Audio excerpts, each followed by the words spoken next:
A millionaire CEO finds a cleaning lady sleeping in the bathtub of his suite and falls in love at first sight. Before we start the story, leave a comment. Which city are you watching from? Enjoy the story. Lucy was exhausted. After a whole week scrubbing floors like a private cleaning machine and folding endless sheets, this was the last sweet of the night. After this, I'm going straight home, sticking my feet in the fridge and collapsing on the floor, she mumbled, pushing the cleaning cart like a worn-out tractor. She entered the presidential suite, unimpressed by marble floors, crystal chandeliers, or towels folded into swans. All she wanted was to finish and go home. She cleaned the bedroom and finally reached the bathroom, the real battlefield. The bathtub, it was huge, white, imposing. She knelt down, rested her arms on the edge, and felt the world spin. Sleep hit her like a knockout punch. "Just 5 minutes," she whispered, sliding inside with all the grace of a panda rolling downhill. She lay there, inside the empty bathtub, still in uniform, sneakers on, ID badge dangling, smudged mascara, mouth slightly open. And before she could finish the thought, just 5, she was snoring like a tiny asthmatic kitten. Arthur Garcia, CEO of the Garcia hospitality empire, entered the presidential suite with the urgency of a man 3 minutes away from exploding. A long day, boring meetings, fake smiles, and a cocktail event where the drinks were bad and the conversations were even worse. "All I want is a shower," he muttered, tossing his shirt onto the sofa. He opened the bathroom door with a tired sigh, and what he saw nearly gave him a heart attack.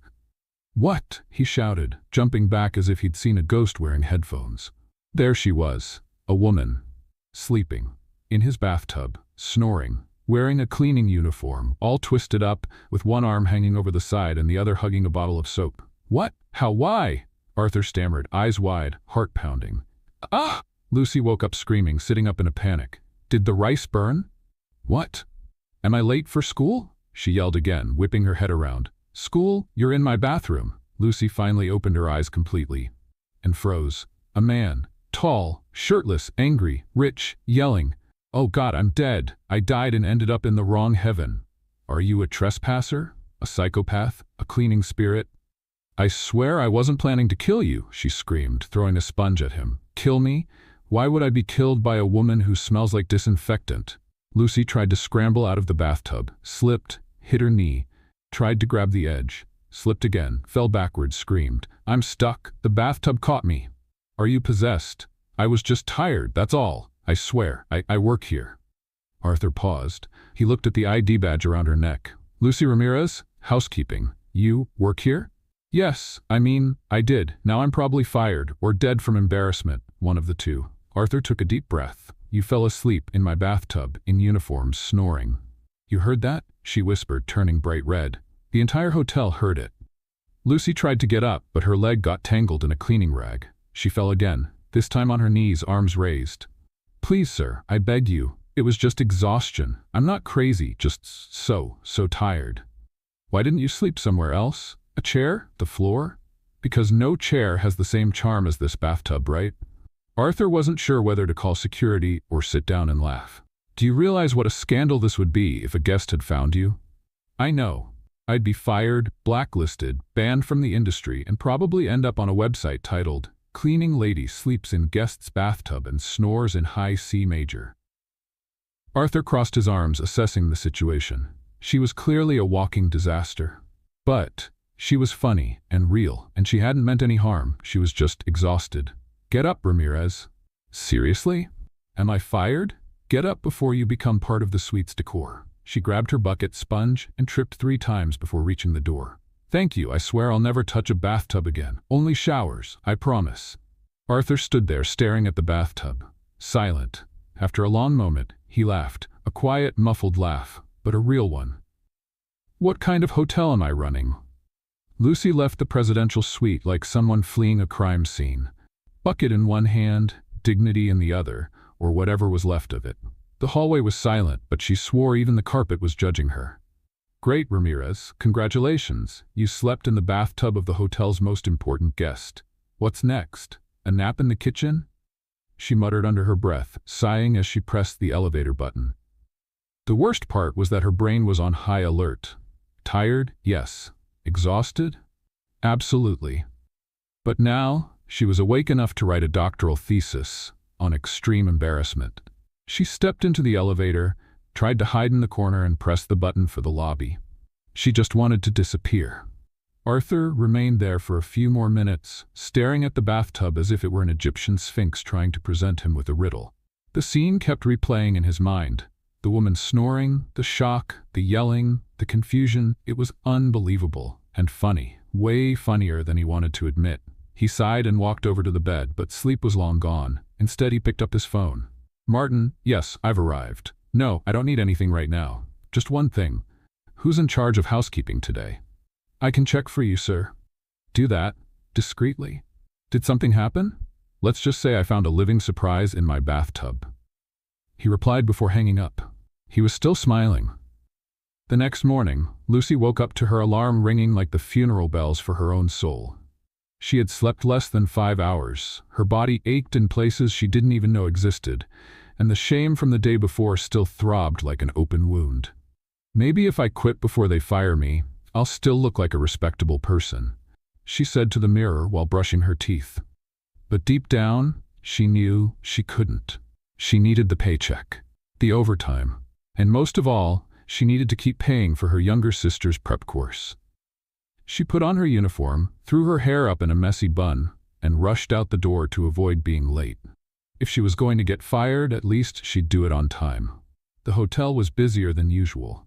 Guests, staff, the strong smell of coffee in the air. Lucy slipped past the front desk with quick steps, like she was on a secret mission to save her own reputation.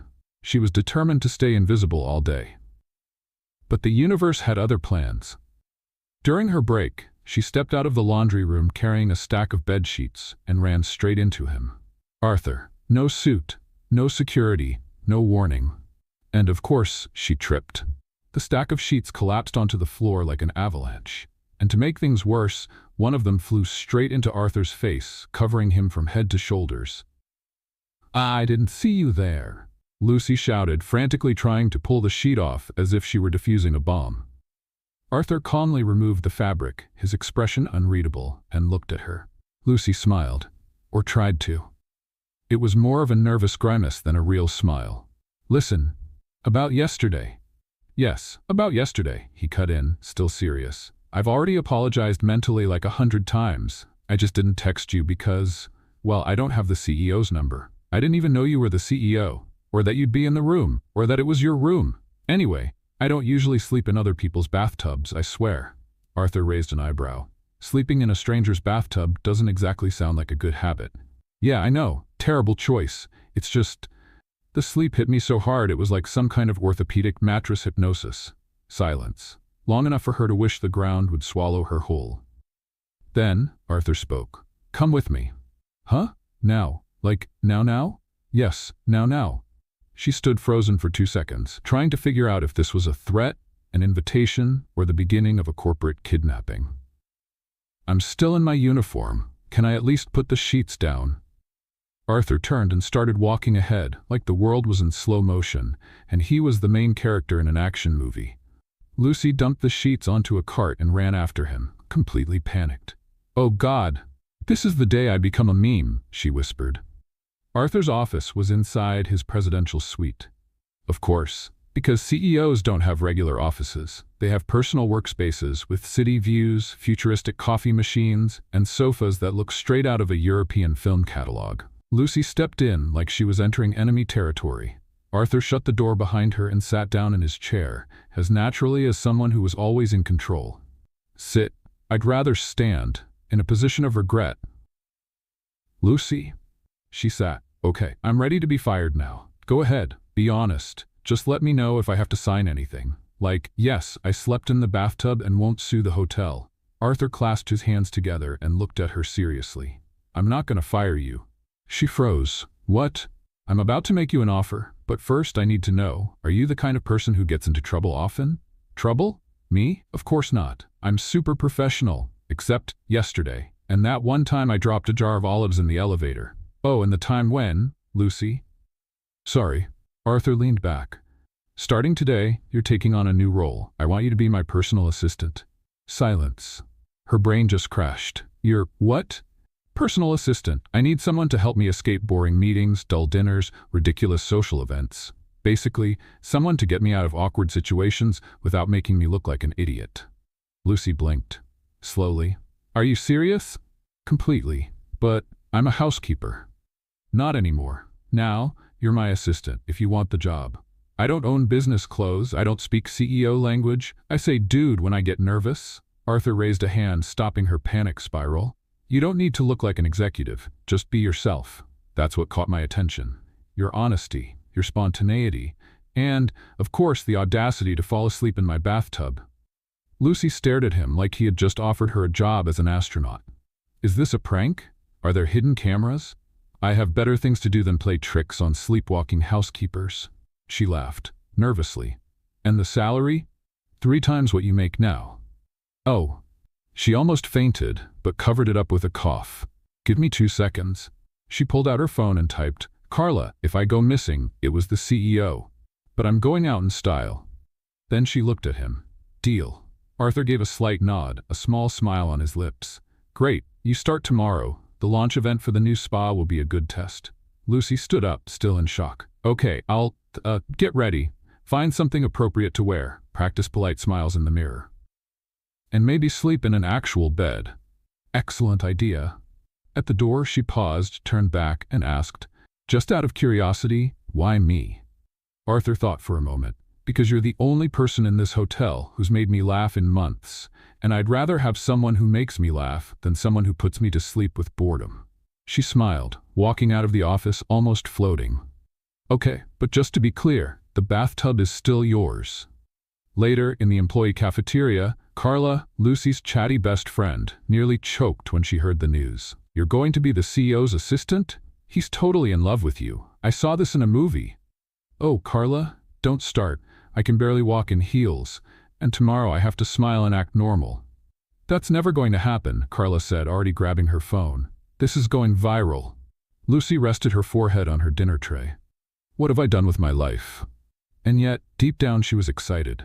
Very excited. The next morning, Lucy woke up with her heart racing like she was about to run a marathon. In high heels. She looked at herself in the mirror and told herself, you will not faint. You will not trip.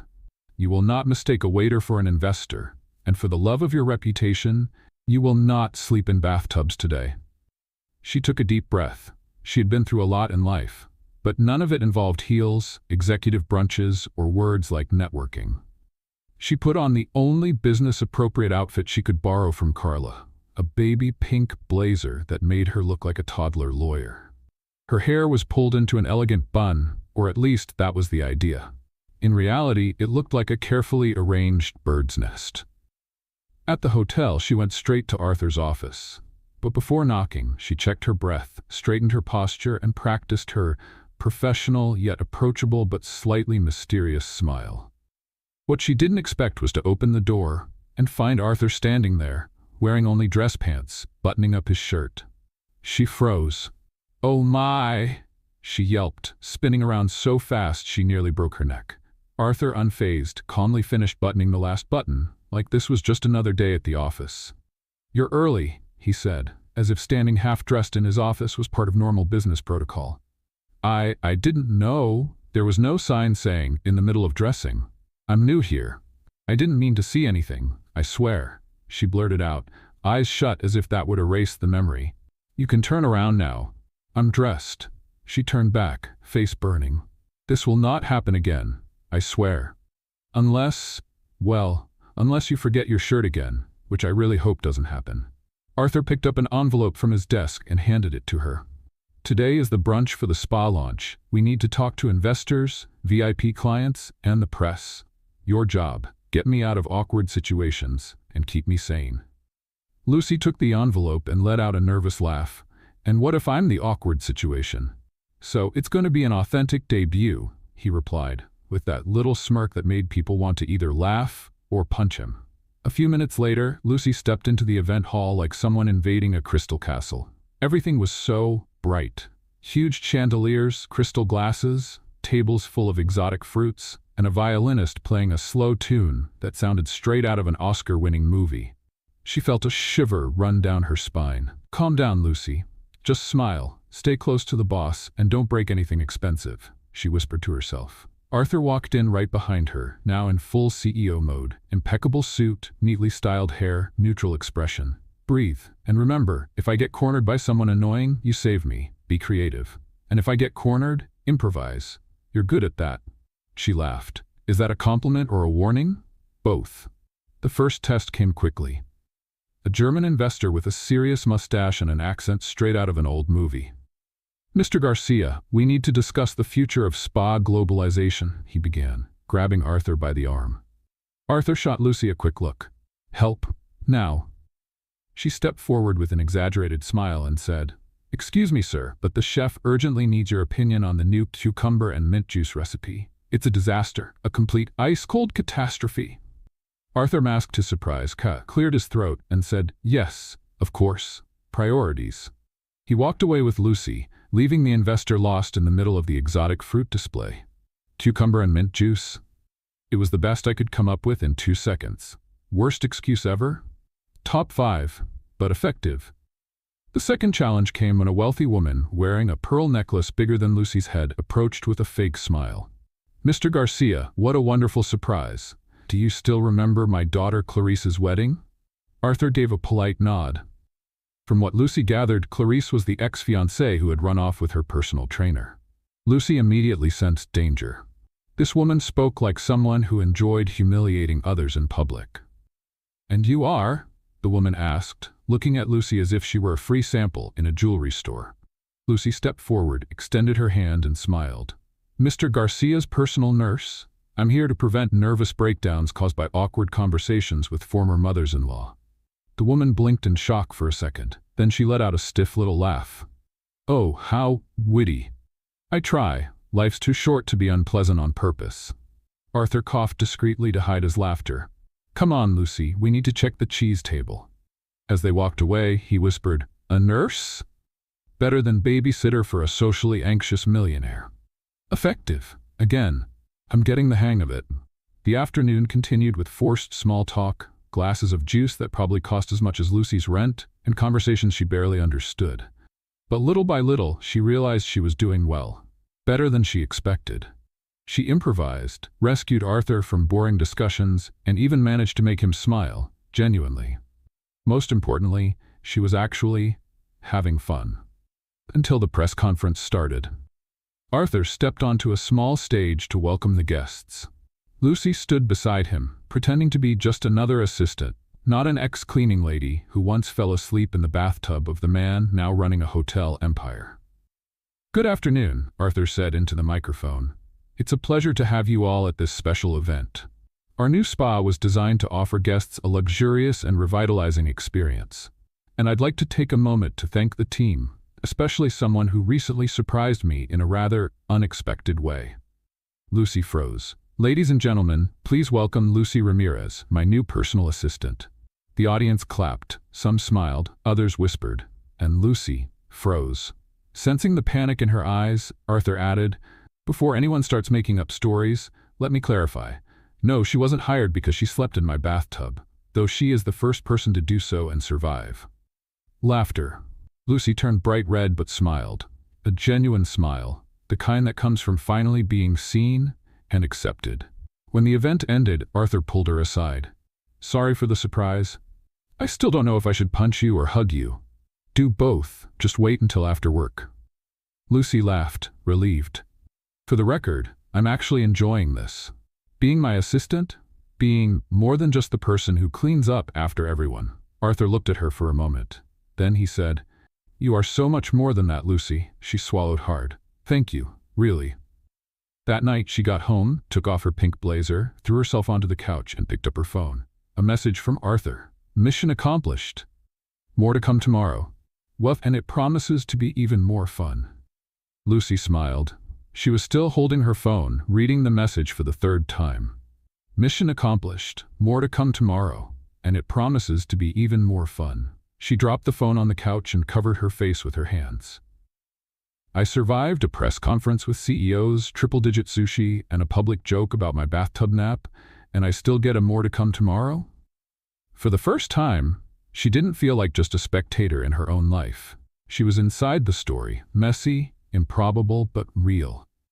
She stared at the ceiling as if it had an answer. "Lucy, dear, what have you gotten yourself into?" The next morning, she arrived at the hotel right at 8 o'clock. Nothing short of a miracle. Considering the bus broke down, she almost lost a shoe at the curb, and someone in the elevator mistook her for a guest. She walked into Arthur's office with a slight smile, but he wasn't there. Instead, there was an envelope with her name written by hand. "Well, this doesn't look suspicious at all," she murmured, already opening it. Inside, a short note. "Today, I want you to see something with me. Dress comfortably. No heels or pink blazer, eh?" She frowned. "Comfortable? That sounds like a trap. And what do you mean, no pink blazer?" I was rocking that look, like a marshmallow at a condo meeting, but still. Even so, she rushed to change. She picked dark jeans, a simple white shirt, and sneakers. The survival trio for someone with no clue what's ahead. When she returned, she found Arthur waiting in the lobby, wearing a rolled-up sleeve shirt and a mysterious expression. "Good morning," he said, eyeing her outfit. "Much better. I feel like a spy with no mission." "Excellent, because that's exactly what you are today." She followed him to the car, filled with more questions than answers. "Are you going to tell me where we're going?" "No. And I'm supposed to be okay with that?" "Yes." "All right then. If I disappear, tell my sister she can have my portable charger." Arthur chuckled. About 40 minutes later, the car stopped in front of a small old building with a simple facade. Nothing like the places Arthur usually went. "Where are we?" she asked as she stepped out. "Just come with me." She followed him to the 3rd floor, where he stopped in front of a gray door with peeling paint. "Do you recognize it?" She looked around and widened her eyes. "Wait. This is—" Arthur nodded. "This is where your sister takes her prep course." Lucy froze. "How do you know that?" "I have resources, and I listen carefully." Her heart pounded. "Did you interfere in my sister's life?" "No, I just paid attention and did what needed to be done." He handed her an envelope. Lucy opened it. It was a receipt for the full semester's tuition, under Emily Ramirez's name. Payment completed. Signature A. Garcia. She stared at him, stunned. You paid for my sister's course?" "Yes." "Why?" "Because you worked twice as hard to give her what you never had. And that tells me everything I need to know about who you are." Lucy swallowed hard. "I didn't ask for this." "I know. That's why I did it." She leaned against the wall, trying to process it all. "This is big, Arthur. Really big. It's not charity, it's acknowledgement. But you barely know me. I know enough to know you're one of a kind." She lowered her head, fidgeting with her fingers. "When my mom got sick, I was just a teenager. I dropped out of school to take care of her. My dad had been gone for years. When she passed, it was just me and Emily. I worked every job I could find, cleaning, bakery counter, handing out flyers, and every cent I earned went to her. Because if she has a chance to be someone, then it was all worth it." Arthur was silent for a few moments. Then he took a step closer. "What was your dream?" Lucy smiled, but it was a sad smile. "To be a nurse. I always wanted to take care of people. Maybe because of my mom. I kept thinking, if I had known more, maybe I could have helped more. But life didn't let me. There's still time. Not for me." "Lucy, you take care of people every day. With humor, with kindness. You're already a nurse at heart. All that's missing is the diploma." She chuckled, her eyes misty. "If you say one more nice thing, I'll start crying right here. And I didn't bring tissues." "You can cry. But after that, we're getting a pastel." "A what?" "That's what you do after big emotions. You eat a pastel." She laughed louder. "Arthur Garcia, you are one unusual CEO. And you are one impossible assistant." After grabbing a quick bite at a small diner, Lucy felt lighter. For the first time in years, she wasn't carrying the weight of the world on her own. But the day still had a surprise in store. When they returned to the hotel, Arthur got an urgent call and had to head upstairs for a video conference. He asked her to wait in the lobby, just for half an hour. Lucy sat there, watching the guests come and go, the expensive luggage, the conversations in different languages. It was a whole different world. And then, without meaning to, she heard her name. "Lucy Ramirez? The girl he introduced at the press conference?" It was the voice of one of the receptionists, the blonde with pin-straight hair, a sharp smile, and a not-so-friendly gaze. "Ashley." They say she used to work in housekeeping, slept in the CEO's bathtub, and now she's his personal assistant. I'd call that a lucky break with a little bit of flirting, Ashley said, dripping with sarcasm. The other employee, Madison, chuckled. Seriously? This sounds like a streaming show. Lucy took a deep breath, stood up, and walked toward them. Hey ladies, everything okay? Ashley turned pale. Oh, hi, Lucy. I didn't realize you were so close. Very close. Like spy mode close. Ashley scrambled to recover. Look, it wasn't personal. We were just talking about me like I'm some tabloid story. Madison opened her mouth, then closed it again. Nothing came out. Lucy smiled. Relax. I've heard worse. Someone once said I used disinfectant as perfume. The two of them let out nervous laughs. Lucy leaned in slightly. But just as a friendly tip, don't underestimate me. Life has a funny way of turning tables, and I tend to be in the wrong place at the right time. She gave them a wink, turned around, and walked away.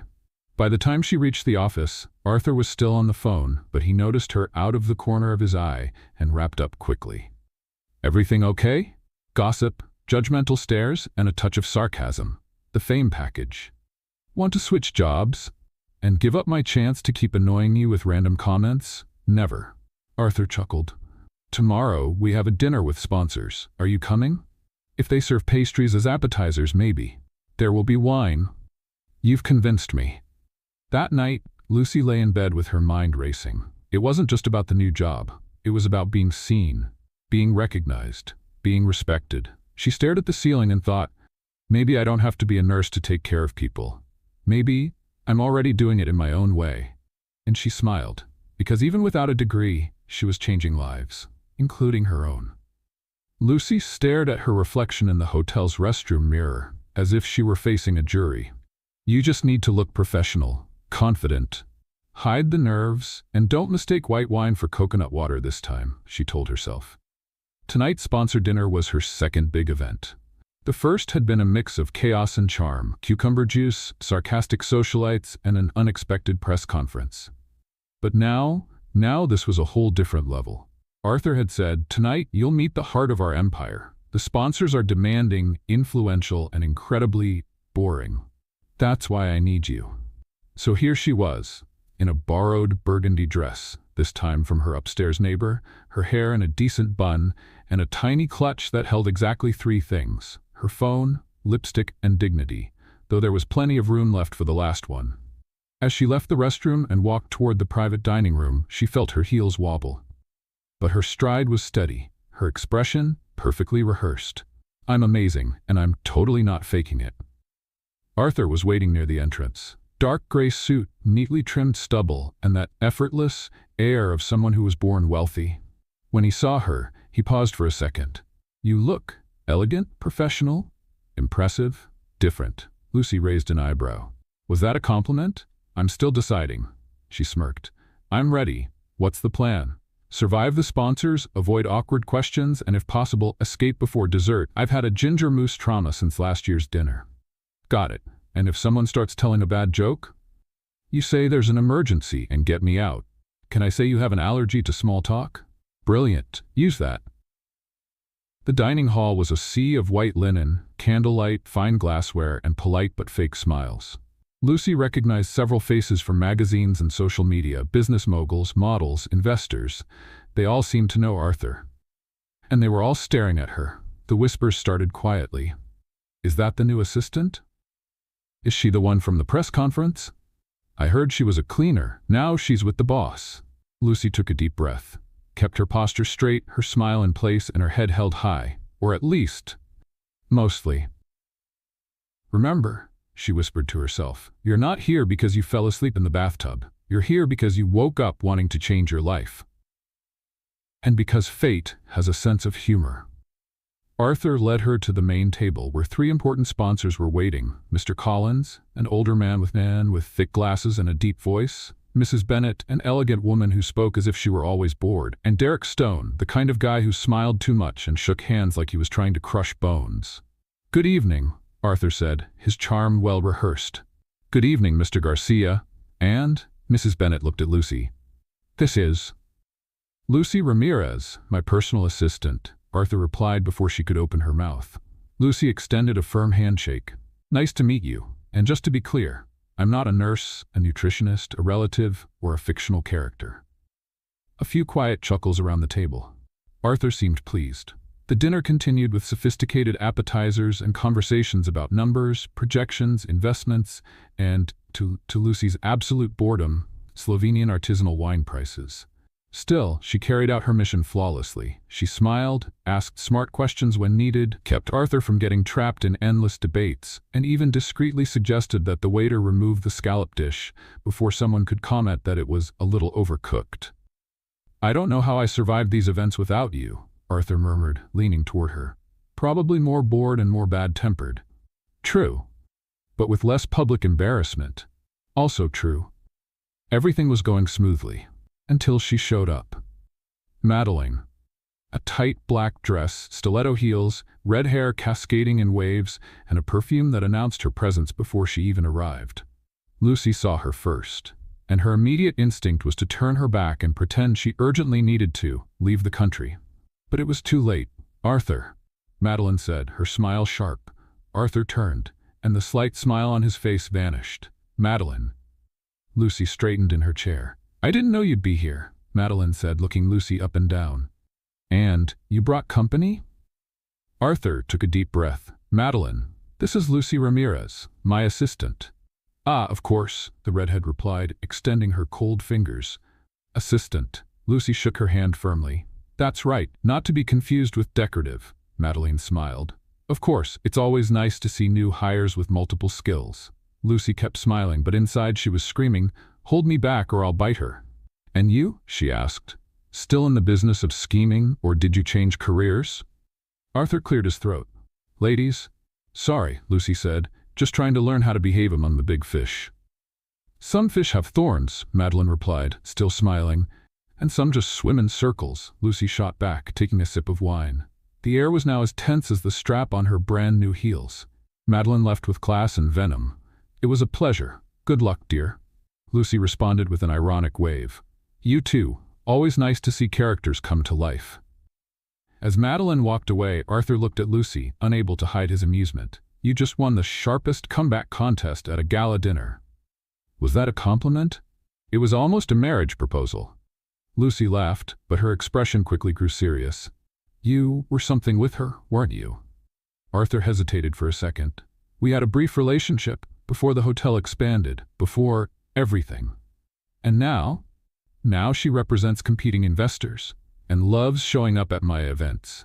Especially when she knows I'm doing well." Lucy nodded, looking away. "Just wanted to know where I stand, so I don't slip into an emotional bathtub again." "Lucy, it's fine. You don't have to explain. I'm just the assistant, remember?" Arthur gently held her arm.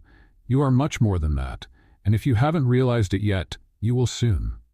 Lucy swallowed hard and took a deep breath. "Okay, but if I become a meme tomorrow, will you help me deal with it?" "I'll pay to shut down the internet in the whole country." She laughed, feeling lighter. When the dinner ended, Lucy walked down the hotel hallway, heels in hand and soul exhausted.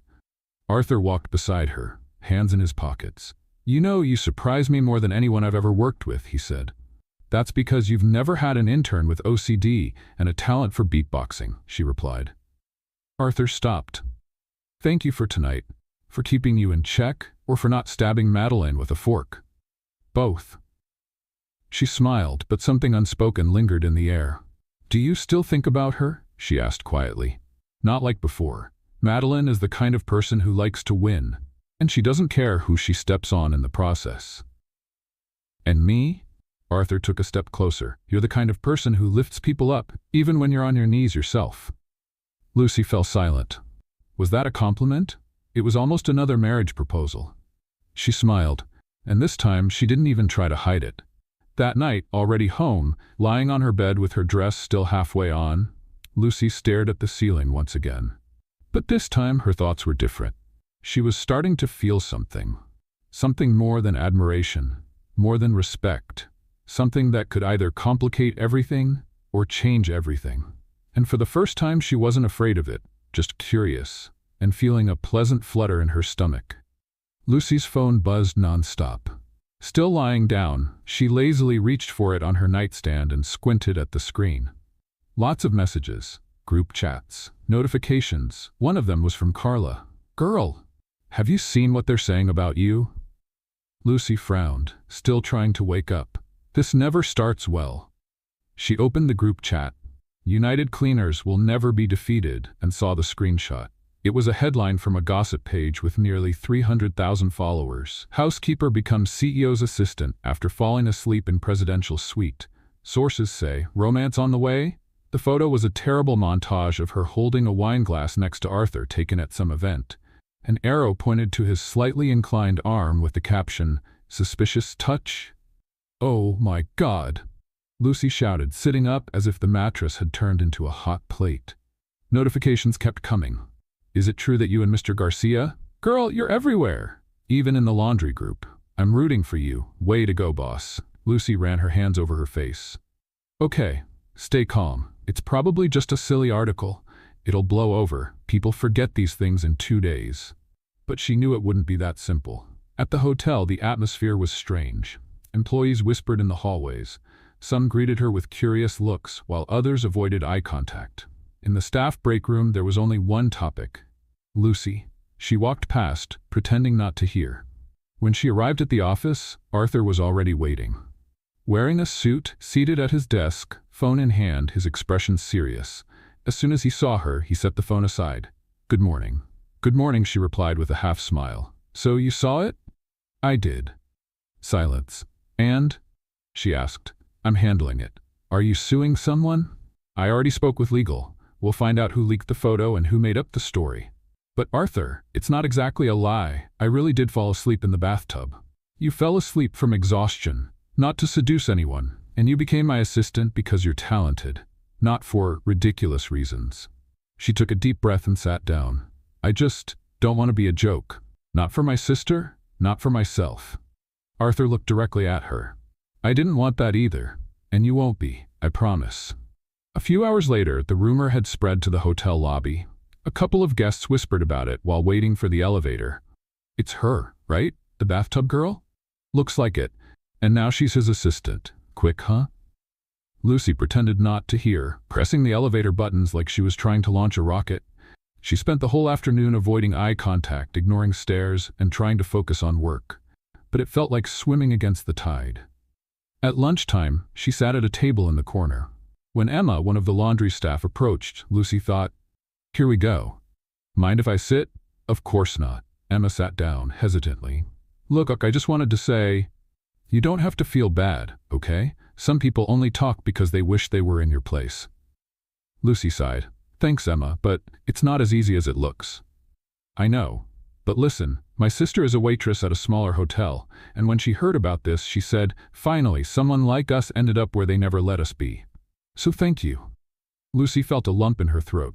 "Wow, that was unexpected." Emma gave her a warm smile. "We're rooting for you." But not everyone was. At the front desk, Ashley, with her flawless hair and snake-in-heels attitude, was furiously typing on her phone while glancing toward Lucy.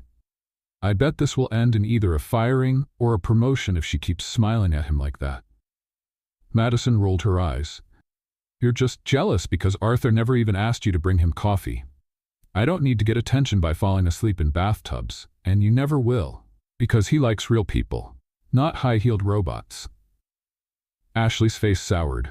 "This is going to blow up, and when it does, let's see who cleans up the mess." And it did. By late afternoon, Lucy got a message from Arthur. "I need to see you. Conference room 2, now." She stood up immediately, her stomach twisting. When she entered the room, she found Arthur and the hotel's legal advisor, Brian Hamilton, a bald man with thin glasses and a permanently worried expression. "Miss Ramirez," Brian said politely, "we have a problem." "Just one?" Arthur handed her a tablet with a new headline. "Scandal at the hotel. CEO favors employee he's in a relationship with." "Oh no," Lucy murmured.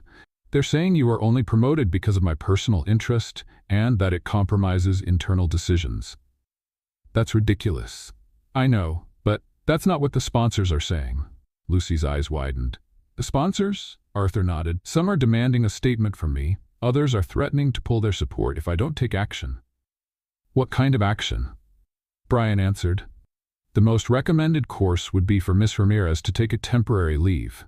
until the situation is cleared up. Lucy felt a chill run down her spine.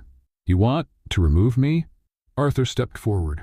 That's not what I want, but it's what they expect. And if I push back now, I could lose contracts, partnerships, years of support. Lucy stayed silent. So that's it? I go back to cleaning? No, Arthur said firmly. If you want, you can take a few days. Go home. Take a break, but your position is secure. With me. Lucy looked at him. His eyes were intense, but the pain was real. I need to think. She walked out without another word. In the locker room, Carla showed up out of nowhere. Hey girl. Carla? How did you get in here? I have my ways. The morning shift receptionist owes me a favor since I covered for her once. Lucy hugged her. For the first time that day, she let herself break a little. I'm being swallowed up by gossip. That's because you're shining too bright, and people who live in the dark can't handle that kind of light. Carla, I'm an assistant, not some symbol of resilience. Oh, but you are. You know why? Because even when you were scared, you stayed.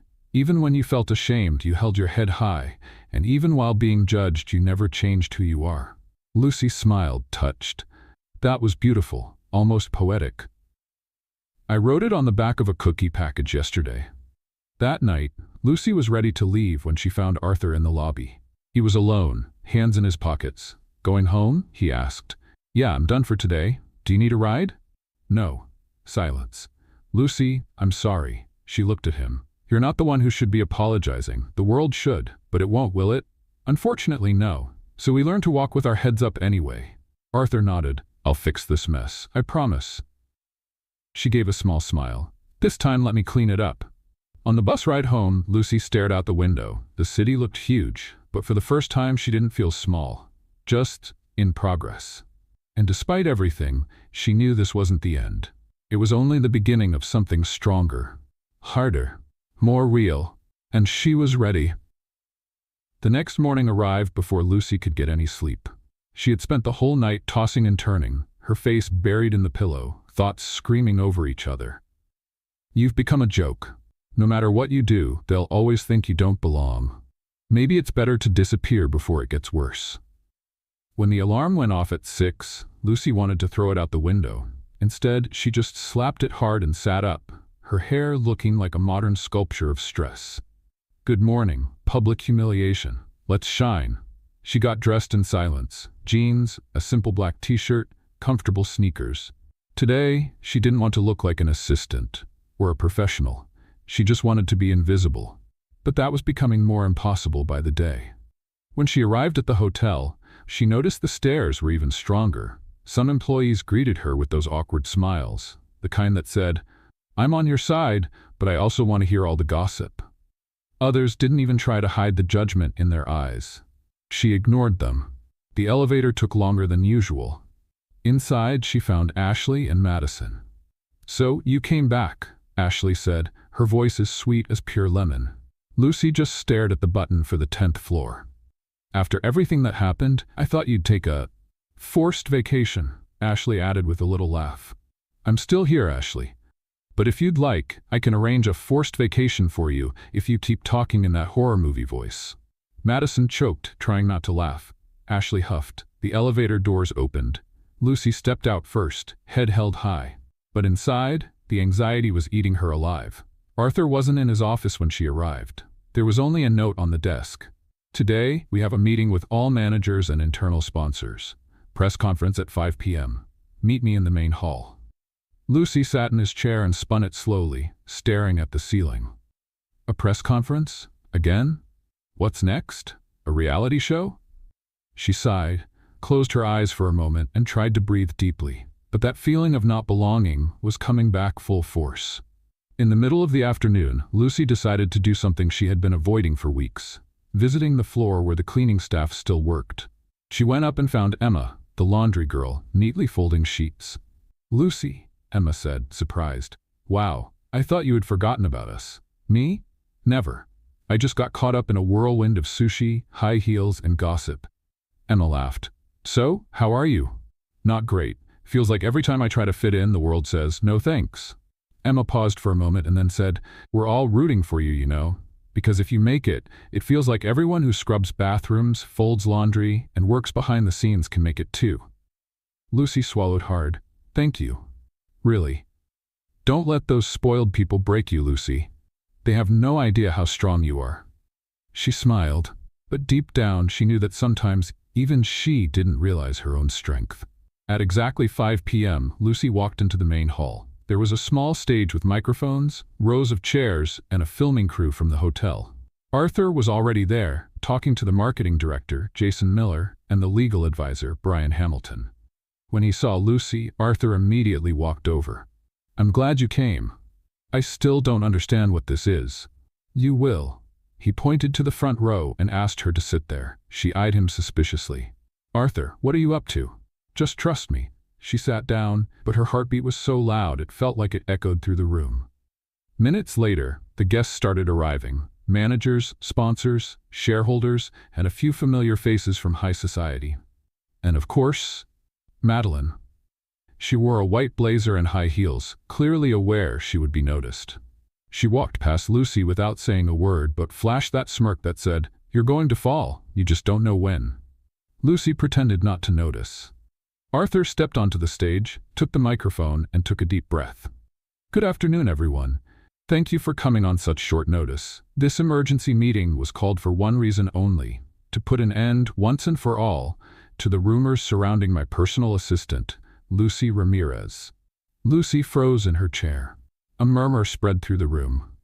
Arthur continued. In the past 48 hours, there has been speculation online that Miss Ramirez was promoted for personal reasons, based on assumptions, lies, and a single photo taken out of context. More murmuring. Some laughter. So let me be clear. Lucy Ramirez is my assistant because she is the most qualified person for the job. And no, this has absolutely nothing to do with favors, romantic interest, or any other kind of relationship. Lucy's eyes widened. What? Arthur went on. If anyone here believes that a person's competence is measured by where they come from rather than the quality of their work, you're in the wrong place.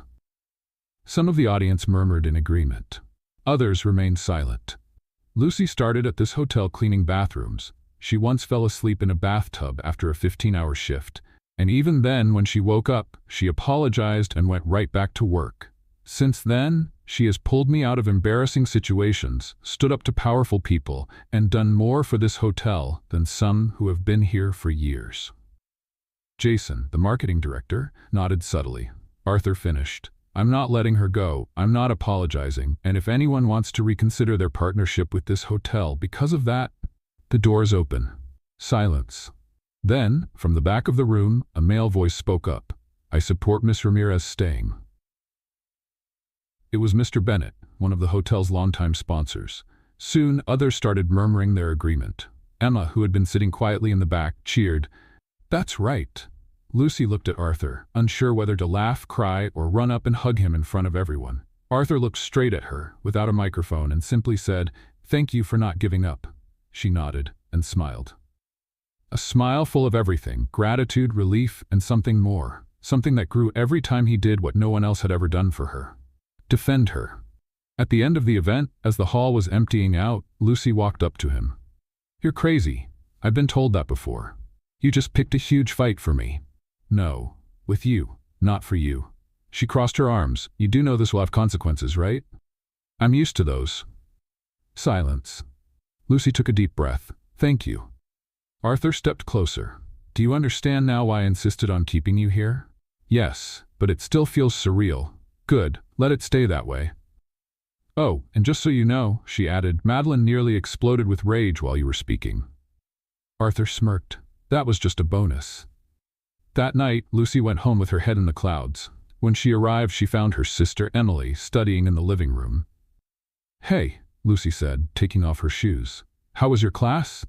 Tiring, but good. My biology teacher is crazy. He said he's going to teach genetics using playing cards. That's innovative. And you, how was your day? Lucy smiled. The best and the craziest, but the best. Emily watched her for a few seconds. You like him, don't you? Lucy's eyes widened. Who? Your boss. Me? Arthur? No way, he's annoying and bossy, and sometimes it feels like he can read my mind. So that's a yes? Lucy sighed. Maybe, but he's my boss and that world isn't mine. Not yet. Lucy smiled, thoughtful. Not yet. That night, before falling asleep, Lucy got a message. "Arthur, you're amazing. Thank you for staying." She replied, "If you keep complimenting me like this, I'm going to start charging emotional overtime. I pay in compliments and coffee. Tomorrow, 8 a.m.? I'll be there, ready for another elegant scandal." And just like that, she fell asleep with a smile on her face, because now she knew, no matter what people said, she belonged, and no one was going to take that away from her. Lucy sat at Arthur's office desk, holding a cup of coffee that was still warm but had already lost half its flavor. Or maybe it was just her brain struggling to process everything that had happened in the past few days. She stared at the computer screen, where an email titled "Executive Presentation, New Spa Complex Launch" blinked, waiting to be finished. But her mind was miles away. "You're amazing. Thank you for staying." Arthur's message from the night before kept replaying in her head. It wasn't about the words. It was the way he spoke, the way he wrote, the way he looked at her, as if he had seen parts of her that even she had forgotten existed. She let out a sigh and slowly spun in the swivel chair. That's when Arthur walked in. His dress shirt sleeves were rolled up to his forearms, his hair was slightly tousled, and he had a phone pressed to his ear. "Yes, Jason, no problem. I'll call you as soon as the layout is finalized," he said before hanging up and turning to her. "Good morning." Lucy raised her cup and nodded. So. Didn't sleep well? I slept under the weight of 1,000 judgmental stares. But other than that, all good. Arthur pulled out a chair and sat across from her, watching her closely. "You're still thinking about what happened?" "No, now I'm thinking about what will happen when I mess up again. Because with my luck, I'll probably slip on a polished floor, on live television." He chuckled. "You handled everything better than a lot of people who have worked with me for years. You say that because you've never seen me cry over a documentary about an abandoned penguin." Arthur leaned forward, resting his arms on the desk. "Lucy, can I ask you something?" "Sure. But if it's about what happened yesterday, I'll only answer if it comes with a scoop of ice cream. It's about you." She raised an eyebrow. "Me? What do you want?" Lucy blinked. "Huh? What do you mean? In life, in your future, what do you want, besides surviving the corporate world and avoiding becoming an internet meme?" She was silent for a few seconds. "I want my sister to go to college. I want her to never have to work 14-hour shifts just to pay rent. I want her to have a good bed, a good life, and never have to scrub rich people's sinks with steel wool." Arthur nodded with a small smile. "And you?" She hesitated. "I'd like to study, maybe nursing. Medicine is too far out of reach, but taking care of people, I've always liked that, but I don't know if it's too late." "It's never too late." Lucy looked away. "Easy for you to say when you have an empire at your fingertips." Arthur was silent for a moment. Then he stood up. "Come with me." "What? Now?" "Arthur, I'm wearing sneakers and a coffee-stained shirt. This feels like the start of an emotional kidnapping. Trust me." Minutes later, they were in the hotel parking lot, and Arthur unlocked a car different from the one he usually used, a regular black sedan. "No driver today. Just us," he said. Lucy got in, still skeptical. "If we end up in an open field with horses and romantic music, I swear I'm running away." Arthur laughed. "Relax. Nothing that cheesy." "Good, because I didn't bring bug spray." They drove for a few blocks until they stopped in front of a modest-looking building with a glass facade and signs still being installed. Lucy read, "Project Vita Community Support Center." She looked at Arthur, confused. "What is this?" "Come in." She followed him. Inside, there were spacious rooms, some still under renovation, with furniture being assembled, boxes of school supplies, brand new computers, and a small library in the process of being organized. "This is my new project," Arthur explained. "A support center for families in vulnerable situations. Classes, medical support, workshops, a community dining hall." Lucy looked around in silence, taking in every detail. "And what does this have to do with me?" Arthur stopped in front of one of the rooms, where a plaque was waiting to be mounted. "Lucy Ramirez Room, Training in Dreams." She froze. You're joking, right? This room will offer scholarships and basic training for young adults who want a second chance. And it's named after you. Because you inspired it." Lucy covered her mouth, her eyes welling up. "Arthur, I got the idea after our conversation about nursing. You said you wished you could have helped your mom more. And I thought, Maybe you still can, starting here. She took a deep breath. This is too big. It's the least you deserve. They stood in silence, the kind that doesn't feel heavy but fills the space, a silence that said everything. Arthur looked into her eyes. You changed me, Lucy, ever since that day in the bathtub. She let out a nervous laugh. I still think I should have been fired on the spot. Good thing you weren't. She took a step closer. Arthur. If you kiss me now, it's your fault. He smirked. And if I say it's your fault, then I'll accept it, because I want to, too. And then, without another word, he gently pulled her in by the waist and kissed her. It was soft, unhurried, but full of everything they had been holding back for too long. The doubts, the jokes, the looks, the silences. It all fell into place in that moment. When they pulled away, she kept her eyes closed for a second. Okay, that was unexpectedly good. Better than a pastry? Almost. They both laughed. Well, now we have a problem, Lucy said. Why? Because now I'm going to have to kiss you again someday. Let's put it on the calendar. Schedule it after my next existential crisis. Already reserved. Back at the hotel, Lucy's mind was still spinning. The kiss, the community center, the room with her name on it. It was all too much. And yet, it felt right. But of course, the universe never lets things stay calm for long. She was in the elevator when she ran into Madeline. Of course. Well, if it isn't the celebrity of the week, Madeline said, stepping into the elevator with a smug smile. Lucy kept her expression neutral. Madeline, what an almost sincere pleasure. I hear Arthur has a new hobby, building shelters and handing out kisses. And I hear you've been trying to understand the concept of humility. How's that going? Madeline laughed. You know this won't last, right? The elevator? I hope so. We still have 4 more floors. No, your story. This, you and him, it's not real. Just charity disguised as romance. Lucy took a deep breath. You know what the difference between us is? Oh, I can't wait to hear. You want to win. I just want to live. The elevator arrived. Lucy stepped out first. Good luck with that, Madeline. You'll need it more. But Lucy didn't look back, because for the first time she wasn't afraid anymore. That night, at home, Emily was waiting for her with the table set. I made frozen lasagna. Nothing more gourmet than that. I kissed Arthur. Emily nearly dropped her fork. You did what? It was spontaneous and intense, but beautiful. Oh my God, is this serious? Lucy sat down, smiling. I think so. And now? Lucy looked up at the ceiling, thoughtful. Now I figure out what it's like to experience something I never thought I could. Emily smiled. And here I was thinking my test score was the big news of the day. They both laughed, and Lucy knew something was really changing. Not outside, but inside. The morning after the kiss, Lucy woke up with her heart racing and a silly smile stuck on her face. A smile she tried to hide, failed, tried again, and failed again. Okay, Ramirez, she said to the mirror. You kissed your boss, a billionaire CEO. Now what? Sing in the hallway? Make a declaration over breakfast? Live out a Taylor Swift music video? She fanned herself with the lid of her hairbrush and laughed alone. But soon the nervousness crept in. What if it had just been a moment? A whim? What if Arthur woke up today and simply regretted it? Taking a deep breath, she dressed as neutrally as possible. No bold lipstick, no sweet perfume. Today's plan, casual, controlled, composed. Or at least pretend to be. When she arrived at the hotel, everything seemed normal. People in the lobby, coffee being served, conversations about reservations and checkouts. But when Lucy stepped into the elevator and pressed the button for the 10th floor, she felt her heart race.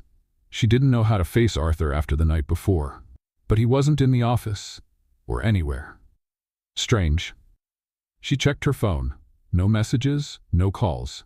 Maybe he was in a meeting, or running away to Alaska. Around 10 a.m., Lucy went to the hotel restaurant to take care of something with the manager. As she passed through the main hall, she noticed the team setting up for next week's event. That's when she heard 2 familiar voices, Arthur and Madeline. Behind a wooden partition, they stood facing each other, speaking in low but intense tones. Arthur, you're losing yourself, Madeline said. This is none of your business, he replied, visibly irritated. Are you in love with her? With an employee? With someone who will never understand this world? Don't you dare talk about her like that. I'm just saying what everyone already thinks. You may be brilliant in business, but when it comes to the heart, you've always had terrible taste. Silence. Lucy is different. And I don't owe you an explanation. Lucy felt her stomach sink. She instinctively took a step back, accidentally bumping into a decorative column, which wobbled slightly. Arthur stopped talking. Both turned toward the sound. Lucy quickly turned away and left before they could see her. Or at least, she wanted to believe they hadn't. Back in the office, she sat at her desk, staring at the computer, but she didn't type a single word. Her mind was spinning. Are you in love with her? That question kept replaying over and over. But more than the words, it was the tone, the context, the doubt. Someone who will never understand this world. The pain didn't come from what Madeline had said, but from the fact that Arthur hadn't denied it. What if it was true? What if, no matter how hard he tried, they really were from two different worlds? She tried to focus on the report. She reviewed the numbers 3 times, but nothing made sense. So she stood up, grabbed her bag, and headed to the cafe across the street. She needed air. Arthur didn't show up at the office until afternoon. He immediately looked for Lucy, but all he found was her bag on the chair and an abandoned coffee cup. He checked his phone. No messages from her. A strange unease settled in, as if something was out of place. He picked up his phone and called. Lucy? Hi, she answered, her voice low. Where are you? Getting some air. Are you okay? I'm alive. That's a good start. Silence. Can we talk? Not now. And she hung up. Arthur stared at his phone for a few seconds. He knew. She had heard everything. That night, Lucy got home exhausted, but not physically.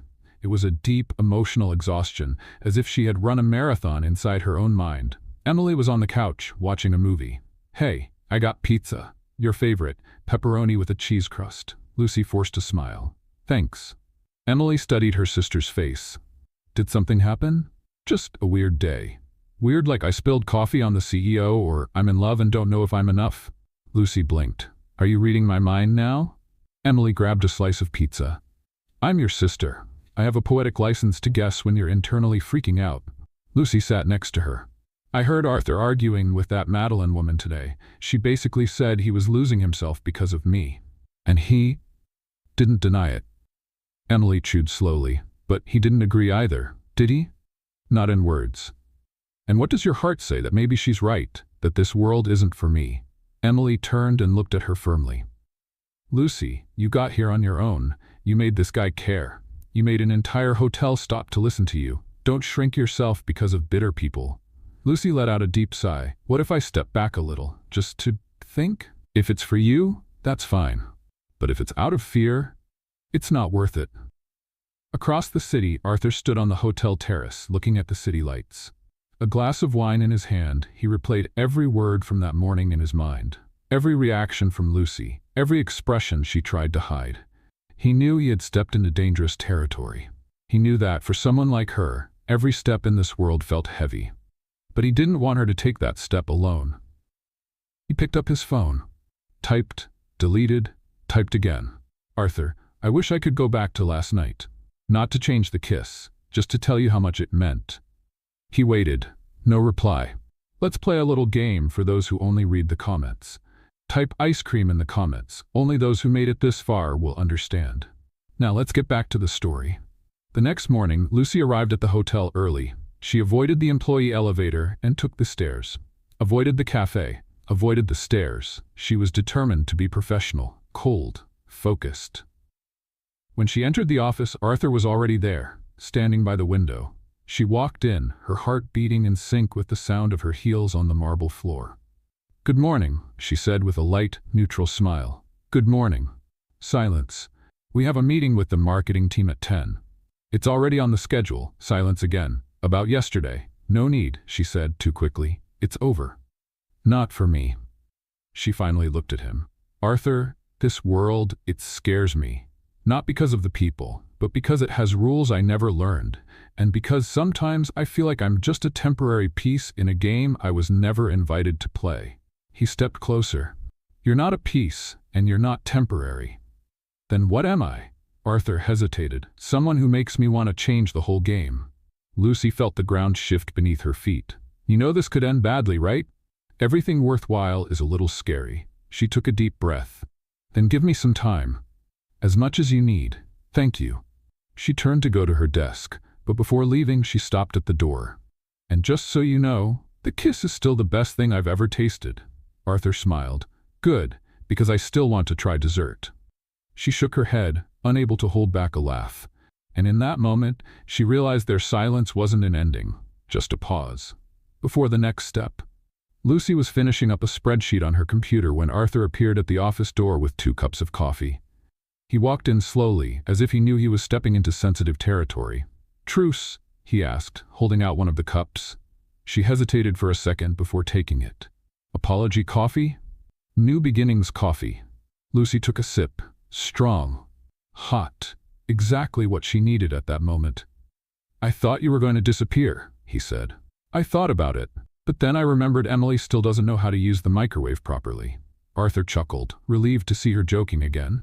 "And also," Lucy added, "it would be pretty cowardly to walk away now, after everything." "You're many things, Lucy Ramirez, but a coward is definitely not one of them." She looked at him, serious. "And you? Do you still think you can balance 2 worlds that don't mix?" "I don't want to balance them. I want to transform them." "That sounds nice, but in practice, I want you to come with me." "Where?" Arthur pulled an envelope from the inside pocket of his blazer and placed it on the desk. Lucy opened it. Inside were 2 plane tickets. "Paris? International Food Event. Project Vita has been nominated for a Social Impact Award, and I want you to present it with the team." Her eyes widened. "Me? Present? In Paris? You know every detail. You were the one who inspired the idea. And besides, there are still too many people who need to see what a former janitor can do." Lucy ran her fingers over the envelope carefully, as if it were made of glass. "And what do you expect to happen there?" "I expect you to be proud of who you've become. And I expect the world to see what I've seen since the day you woke me up snoring in a bathtub." Lucy laughed, surprised at how possible it all seemed now. "And us?" she asked, her voice softer. Arthur stepped closer. "We go together, one step at a time. No pressure, no labels, just whatever is real." She bit her lip, thinking, "Okay, but only because I've always wanted to see the Eiffel Tower up close, and maybe you up close too. Then it's a deal." She smiled. "Paris, me, you, an international event. What could go wrong?" Arthur raised an eyebrow. "Lucy, all right, don't finish that sentence. I've learned that asking that question is basically a curse." That night, Lucy walked home with a quiet smile on her face. A light breeze played with her hair, and for the first time in a long time, the world felt light. When she arrived, Emily was waiting with a tub of ice cream and a look that demanded answers. "Talk, now." "Paris. What?" "Arthur wants to take me to Paris, an event, presenting Project Vita." "I knew it," Emily shouted. "This is a movie, Lucy. You're living a movie. Calm down, there are still 2 chapters left for everything to go wrong." Emily laughed. "And are you going?" Lucy sighed. "I am. And not just for him, but for me, for Mom, for you, for everything I never thought was possible." Emily hugged her tightly. "Go and make it count." Lucy closed her eyes. She was ready. Or almost. But with Arthur by her side, maybe she didn't need to be completely ready. She just needed to go. Lucy looked out the car window as they drove through the cobblestone streets, passing charming cafes, old facades, and the golden glow of the Eiffel Tower in the distance. It felt like being inside a movie. Except this time, she was the main character. "You're very quiet," Arthur said beside her. "I'm just trying to understand how the girl who was cleaning bathrooms last week is now in Paris to present a project." "That girl always had this potential. She just needed the right space to show it." Lucy smiled. "Careful, you're starting to sound romantic." "A little romance never hurt anyone," he replied, his gaze making her heart race. They arrived at the boutique hotel where they would be staying. It was small, elegant, and cozy. 2 rooms reserved, because Arthur knew how to respect her boundaries. And Lucy, she was grateful for that. After settling in, Lucy went straight to the balcony. The view was breathtaking. The city was alive, and for a moment, she felt like she was exactly where she was meant to be. That evening, the opening dinner brought together important names from the worlds of gastronomy, philanthropy, and European media. Lucy wore a simple but elegant black dress, her hair in a loose bun. She looked around, trying to appear confident, even as her hands grew clammy. Arthur approached. "Ready?"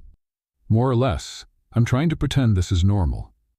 The only unusual thing here is the price of this sparkling water. Relax. You just need to be yourself. She laughed. That usually gets me into trouble. Only when you invade bathtubs. They laughed together. A few minutes later, they stood in front of the presentation panel. The event host called Arthur to the stage, but instead of going alone, he held out his hand to Lucy. "Come with me." She hesitated, took a deep breath, and stepped up. Under the bright stage lights, Lucy faced the audience. Arthur began talking about Project Vita, its social impact, and the results. Then he passed the microphone to her. Lucy swallowed hard. "Hi, I'm Lucy, and I'm not an expert in anything. I don't have a degree, I didn't come from a wealthy family, and my story didn't start out beautiful. But today, I'm here because someone believed I had value, and this project is about that. Giving value to those the world ignores." The audience was silent. "I've cleaned bathrooms, folded bedsheets, taken 2 buses to get to work, and been judged more times than I can count. But now I help others believe they can do more, that they deserve more, that they have the right to dream, even when the world tells them otherwise." Applause. Lots of it. Arthur looked at her as if he were seeing her fullest self for the first time. And Lucy, for the first time, felt like her voice truly mattered. After the event, they walked back through the illuminated streets. "You were amazing," Arthur said. "I almost threw up before going on stage." "No one noticed?" "Good." Silence. They stopped near the Seine River. The city's reflection shimmered on the water. "Arthur," Lucy began, "why did you choose me? Because you don't pretend, because you truly feel, and because you made me feel again." She lowered her gaze. "Sometimes I still feel like I'm not enough for all of this." Arthur took her hand. "Lucy, you are more than enough. You are the kind of change this world needs." She looked at him, her eyes shining. "So, what if I want to keep changing the world, but with you by my side?" "I think that sounds like a wonderful idea. No scandals? We survived the first one, we can handle the rest. And what if I mess up again? Then we'll laugh again." She smiled. "Then I guess we're ready." "We are," he said, "for Paris, for whatever comes next, for us." She rested her head on his shoulder, and for a moment the whole world finally made sense. 6 months later, the new Project Vita building was full of life. Children ran through the hallways, young adults laughed in classrooms, and adults learned how to create their first resumes on brand new computers that still smelled like fresh plastic. At the center of it all was Lucy Ramirez, now officially the coordinator of the training program. White coat, name-embroidered badge, and a smile that only grew stronger every day. She walked through the corridors, greeting students by name. She knew their stories, their doubts, their dreams. Because once, she had been just like them, scared, exhausted, and holding on to hope by a thread. "Lucy." Sophie, one of the volunteers, called. "The afternoon class wants to show you their career fair posters. And there's a little boy who says you're a princess disguised as a teacher. Tell him I'm more like a superhero in disguise, but I'll accept the crown if it's made of aluminum foil." Sophie laughed, and Lucy walked to room 3, where Miguel, an 8-year-old boy, was holding up a drawing of her wearing a red cape and holding a broom. "A broom, Miguel? Because you used to clean, right? But now you fly with it." She laughed, touched. That meant more than any award. Later, Lucy went up to her office. On her desk, she found a cup of hot coffee and a small note. "Today at 6 p.m. Don't run away." She smiled. She knew Arthur had been planning something, but she pretended not to notice. Their relationship was quiet but strong, built on respect, admiration, and far more laughter than she had expected. At exactly 6 p.m. he appeared in the hallway. Dark suit, a subtle smile, and that look she had learned to read from a distance. "Come with me." "Kidnapping me again? If I am, the ransom will be a surprise." "That sounds risky. I was already won over by a pastry in the last chapter. This time, it's more serious. Serious like you cooked. Serious like you'll have to wear heels. Now I'm scared." They arrived at a rooftop decorated with hanging lights, candles on rustic tables, and soft violin music playing in the background. It looked like a scene from a romantic comedy or a dream carefully crafted by someone who noticed every little detail about her. "Arthur, what is this?" "A thank you dinner." "For what?" "For existing." She looked around, visibly moved. "I never thought," she paused, swallowing her emotions, "that I'd be here. With you, with this." And I never thought a woman asleep in a bathtub would change my entire life. She laughed, her eyes shining. I snored, remember? I do. It was the most unforgettable sound of my career. They sat down. The dinner was light. Laughter, white wine, memories, and plans. When they finished dessert, Arthur stood up. Lucy. She looked at him curiously. He took a deep breath, walked toward her, and then tripped. Literally. Oh my God, are you okay? She jumped up, startled. It was part of the plan, he said, standing up, trying to play it off. Or not. But now it'll seem poetic. She burst out laughing. You ruined the moment? I perfected the comedy. Then he pulled a small box from his pocket and knelt down. Lucy froze. Arthur looked into her eyes. You walked into my life without warning and turned everything upside down. I had a strict routine, a life plan, 5-year goals, and you knocked all of that over with a mop in one hand and sarcasm in the other. She covered her mouth, already crying. You showed me what it means to really live. You taught me to laugh at the chaos, to listen with my heart, and to love without fear. And if I'm lucky, I want to stumble through life with you. Forever. He opened the box. A simple, elegant ring with a small diamond and an inscription inside. 5 more minutes. Lucy laughed through her tears. Arthur. Lucy Ramirez, will you be my wife, my partner, and the only person allowed to snore in the bathtub of my heart? She burst into laughter. I can't believe you just said that. I thought about it for weeks, and I still think it sounds romantic. She took a deep breath, knelt down too, and hugged him. Of course I will, you crazy CEO. They kissed right there, between candles and laughter. 2 months later, the garden at the Vita project had been transformed. White decor, light wooden chairs, simple but breathtaking flowers. Children held little baskets of petals. Volunteers laughed among the guests. Sophie had been crying discreetly since breakfast. Lucy walked down the improvised aisle in a light lacy dress, her hair down with small flowers woven in. She walked slowly, full of emotion, to the sound of violins and soft sighs from the guests. Arthur waited at the altar with the grin of a boy. Navy blue suit, burgundy tie, and that look of someone whose life had changed forever the moment she entered it. As she arrived, Lucy glanced at Emily, who was holding the rings with trembling hands. Don't cry, or I'll start too, Lucy whispered. I've been crying for 3 days. Haven't you noticed? The ceremony was simple, with vows written by the bride and groom. Arthur started. Lucy, you are the most beautiful chaos that ever entered my life. Before you, I thought love was something controlled. But now I know love is a mess, laughter in the middle of a meeting, and a kiss that tastes like strawberry ice cream. Lucy laughed, sniffling. And even though I will never understand how you forget your email password every week, I promise to always remind you of who you are, the woman who changed everything. Lucy took his hand and began. Arthur, you were the last thing I expected. A man in a suit, serious face, and a heart that, luckily, I discovered was enormous. You saw me when I didn't even know there was anything left in me to be seen. She was laughing and crying at the same time. I promise to love you even on the days when you're unbearably punctual, even when you try to cook and fail miserably, and even when you wear a tie that matches your socks, especially on those days. Everyone laughed. Emily handed over the rings. The two exchanged a look as if the whole world had gone silent. I love you, Arthur said. I love you too, my real-life CEO. When the officiant officially pronounced them married, Arthur kissed her with the same emotion as their first kiss. And Lucy smiled, knowing she would never be alone again. At the reception, Arthur pulled Lucy to the middle of the dance floor as a slow song played. They danced awkwardly, laughing and whispering jokes to each other. Are you ready to sleep next to a professional snorer? Since day one. And if I snore again, I'll record it and make it my ringtone. Lucy threw her head back, laughing. You are the best mistake I ever made. Arthur pulled her closer. And you are my favorite beginning. Later, as they left the party and walked toward the car decorated with tin cans and a makeshift sign that read, Just married and still alive, Lucy looked back at all the smiling faces and then at Arthur. You know what's crazy? What?